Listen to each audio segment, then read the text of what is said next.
आजादी के बाद से बंगाल ने अब तक राजनीति के कई रंग देखे हैं। राजनीतिक विचारधाराओं का खूनी टकराव भी देखा, हिंदू मुस्लिम राजनीति को भी देखा, कभी भ्रष्टाचार और कभी औद्योगिक घरानों के खिलाफ आंदोलन भी देखा। लेकिन बंगाल में हमेशा से हिंदू मुस्लिम की राजनीति चर्चा में रही। ये चर्चा का विषय इसलिए भी रही क्योंकि ये सब ममता बनर्जी के सत्ता में रहते हुआ एक बार फिर ममता बनर्जी मुस्लिम तुष्टीकरण की राजनीति में फंस चुकी है।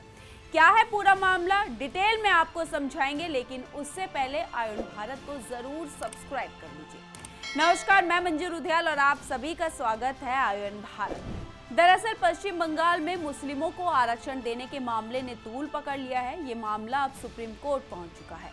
पश्चिम बंगाल में सरकार की तरफ से 77 मुस्लिम जातियों को आरक्षण यानी ओबीसी का दर्जा दिए जाने के मामले में सुप्रीम कोर्ट ने कई सवाल पूछे हैं। सुप्रीम कोर्ट ने पहला सवाल ये किया है कि क्या ओबीसी की लिस्ट में 77 जातियों को शामिल करने से पहले पिछड़ा आयोग के साथ सलाह नहीं ली गई थी। दूसरा सवाल सुप्रीम कोर्ट ने ये पूछा है कि क्या ओबीसी का सब क्वालिफिकेशन करने से पहले सरकार ने कोई सलाह मशवरा किया था। अब एक हल्फनामा दायर कर ममता सरकार 77 जातियों को ओबीसी की लिस्ट में शामिल करने की प्रक्रिया को समझाएगी, जिसकी सुनवाई 16 अगस्त को होगी। Chief justice DY Chandrachud, justice JB Pardiwala और जस्टिस मनोज मिश्रा की बेंच ने ये कहा है कि सरकार ये बताए कि 77 जातियों को ओबीसी की लिस्ट में किस आधार पर शामिल किया गया। जहां सुप्रीम कोर्ट ने इस फैसले पर ममता सरकार से जवाब मांगा है, तो वहीं ममता सरकार की ओर से सीनियर एडवोकेट इंदिरा जयसिंह ने अपनी दलील में कोलकाता हाईकोर्ट के फैसले का जिक्र करते हुए कहा कि क्या अदालत राज्य चलाना चाहती है। यहाँ पर कलकत्ता हाईकोर्ट का जिक्र इसलिए किया गया क्योंकि ममता सरकार की तरफ से 77 जातियों को रिजर्वेशन दिए जाने के मामले को पहले कलकत्ता हाईकोर्ट ने रद्द कर दिया था, जिसके बाद ममता सरकार इस फैसले को सुप्रीम कोर्ट ले गई। सुप्रीम कोर्ट के सामने इंदिरा जयसिंह ने यह भी कहा, ये सब क्यों हो रहा है, क्योंकि ये सब मुस्लिम है। हमारे पास एक के बाद एक रिपोर्ट्स है जो दिखाती है कि इन सब पर विचार किया गया था। मंडल आयोग के मापदंडों का पालन किया गया था। राज्य सरकार राज्य चलाना चाहती है, लेकिन अगर अदालत इसे चलाना चाहती है तो उसे चलाने दें। कोर्ट के सामने उन्होंने ये भी दावा किया कि अब पश्चिम बंगाल में ओबीसी के लिए कोई आरक्षण नहीं है। हम ऐसे हालातों में नहीं रह सकते जहां ओबीसी के लिए कोई आरक्षण नहीं है, जबकि राज्य में इनकी आबादी 39% है। बता दें, सितंबर 2010 में बंगाल सरकार ने ओबीसी लिस्ट में 42 जातियों को शामिल किया, जिनमें से 41 मुस्लिमों की थी। उसी साल सरकार ने ओबीसी लिस्ट का सब क्वालिफिकेशन कर लिया। इसके बाद सारी जातियों को 2 कैटेगरी में बांटा गया। ओबीसी लिस्ट में पहले से ही 66 जातियां थी। 42 जातियां और जोड़ने के बाद कुल 108 हो गई। सरकार ने 56 जातियों को ओबीसी ए यानी अति पिछड़ी और 52 को ओबीसी बी यानी पिछड़ी कैटेगरी में रखा। 2011 में इसे हाईकोर्ट में इस आधार पर चुनौती दी गई कि ओबीसी में जिन 42 जातियों को शामिल किया गया उसका आधार धर्म था। इसके बाद मई 2012 में ममता सरकार ने ओबीसी लिस्ट में 35 और जातियों को शामिल किया, जिनमें से 34 मुस्लिमों की थी। हाईकोर्ट में इसे भी चुनौती दी गई। उसी साल ममता सरकार ने सरकारी नौकरियों में आरक्षण के लिए एक कानून पास किया।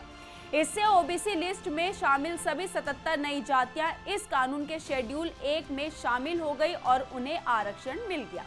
इस कानून को भी हाईकोर्ट में चुनौती दी गई थी। इसी साल 22 मई को कलकत्ता हाईकोर्ट ने 2010 के बाद से जारी सभी ओबीसी सर्टिफिकेट को रद्द कर दिया था। हाईकोर्ट ने कहा था कि 77 जातियों को पिछड़ा वर्ग में शामिल करने मुस्लिमों का अपमान किया गया है। यह सब वोट बैंक और चुनावी फायदों के लिए किया गया है। यहाँ पर हाईकोर्ट ने साफ कहा था कि ममता सरकार ने अपना वोट बैंक साधने के लिए इस रणनीति को अपनाया है। कोर्ट ने 2012 के कानून के उस प्रावधान को भी रद्द कर दिया था जो सरकार को ओबीसी लिस्ट में बदलाव करने की इजाजत देता था।